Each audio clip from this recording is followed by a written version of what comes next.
Well, my name's Peter Comstock Riley, and my relationship directly with the inductee is she was my mother.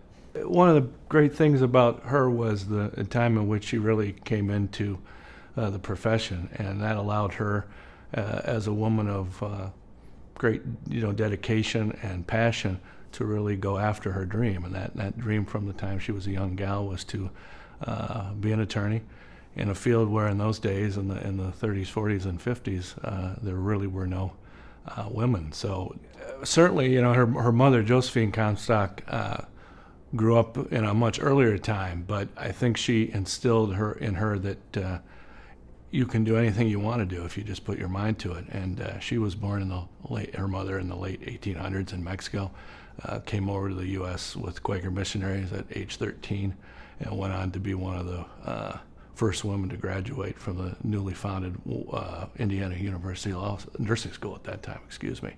And so when you have a mother growing up as she did, who had gone through it sort of herself, and gives you that kind of inspiration or that kind of incentive and drive just to not settle, but to go and do what you really dreamed to do. I think that had a lot to do, was a heavy influence on the direction that she took, and staying after it and being, though she was small in stature, people always said she, wielded a mighty stick kind of thing.